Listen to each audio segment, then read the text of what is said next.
Ce mercredi 7 juin, la 14e saison de Top Chef s'achève, avec l'affrontement final entre Dany Ketsar et Hugo Riboulet. Une finale, au cours de laquelle les téléspectateurs pourront découvrir quel candidat tirera la lame orange, synonyme de défaite, et la lame en acier, synonyme de victoire. Mais pourquoi les couteaux portent-ils ces couleurs?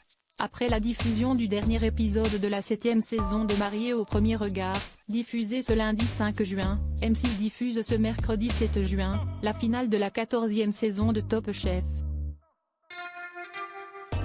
Après une édition intense au cours de laquelle, les candidats se sont affrontés dans des épreuves intenses, sous le regard de Stéphane Rothenberg et de grands chefs comme Christian Lesquer, les téléspectateurs assisteront à la finale opposant Hugo Riboulet à Dany Ketsar.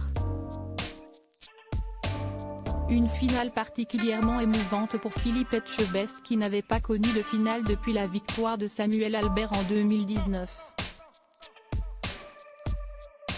Si Dany Ketsar avait d'abord fait partie de la Brigade Bleue lui aussi, il a su se démarquer auprès d'Hélène Darroze dans la Brigade Secrète. Mais lequel des deux candidats tirera le couteau en acier de son fourreau, synonyme de victoire?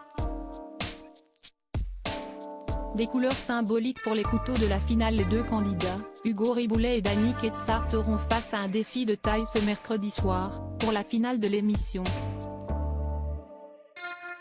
Ils devront concocter un banquet pour 100 bénévoles de la Croix-Rouge. Ceux-ci seront alors jurés le temps de l'émission, et pourront voter sur le menu qu'ils ont préféré, au même titre que les chefs. Après le vote des jurés, les deux candidats participeront à la cérémonie des couteaux, afin de savoir lequel des deux a remporté l'édition de cette année. Une cérémonie des couteaux est un rituel bien connu des fans de l'émission. Le gagnant est celui qui tirera le couteau en acier, et le perdant le couteau orange.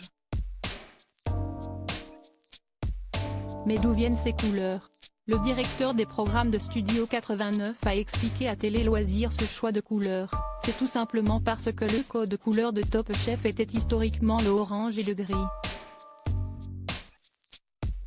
Point des couleurs logiques donc, qui ont cependant changé le temps de certaines saisons au grand désarroi des candidats et des chefs. Il y a des saisons où l'on a inversé les couleurs. On a aussi eu des lames vertes et rouges. C'est pour cela que l'on rebriefie les candidats et les chefs car même nous, on s'y perd, a confié le directeur des programmes. Que les spectateurs se rassurent, ce soir pas de surprise, les couteaux n'auront pas de nouvelles couleurs, la tradition sera respectée.